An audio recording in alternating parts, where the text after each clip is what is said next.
Bé, hem vist per Facebook que reivindiques que no t'han admès la teva sol·licitud d'ingrés mínim vital. Què és el que reivindiques?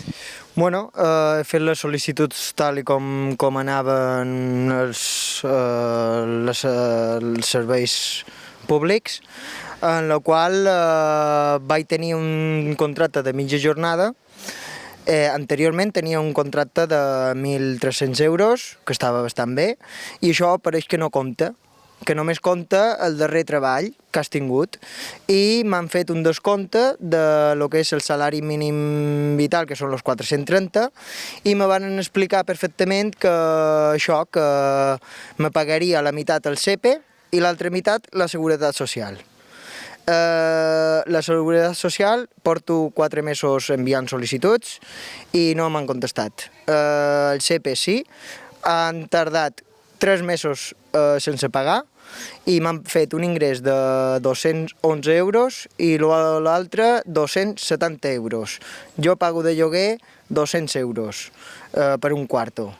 Me queden 70 euros per viure, per menjar i buscar-me la vida, pagar el telèfon, pagar la llum, pagar l'aigua, pagar tot. No sé qui fa les comptes, qui fan aquestes coses, però crec que no estan fent la feina ben feta i està demostrable que tinc totes les fulles, fet tot el d'això i bueno, estic esperant que me diguin i me contestin, perquè tampoc agafen el telèfon, tampoc els e-mails contesten, és indignant aquesta situació, que el que tindrien que fer és que si no fan feina, que no cobrin, que li tallin una mica el grifo a los de dalt i veure si n'hi hauria calés per les persones necessitades.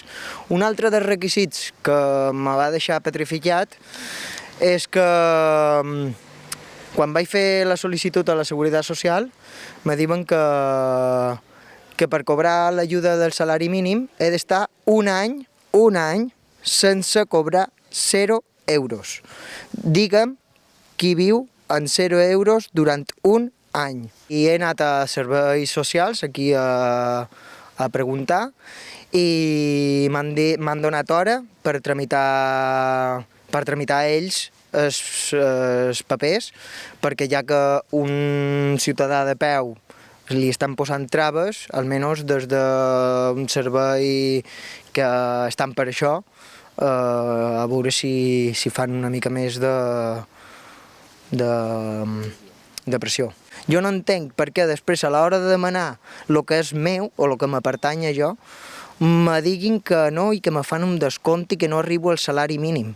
O sigui, això és empobrecer a les persones i posar en risc la ciutadania, saps? Això és un atemptat contra la salut pública i no té un altre nom que és atemptat.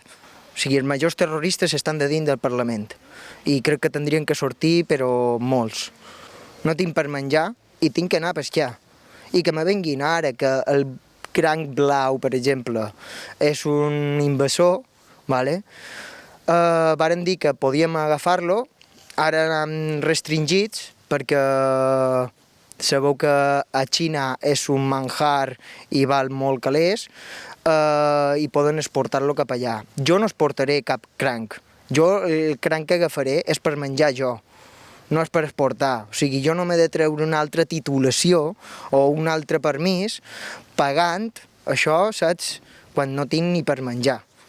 O sigui, no sé qui és el que fa aquesta regularització, però crec que no li rega molt bé.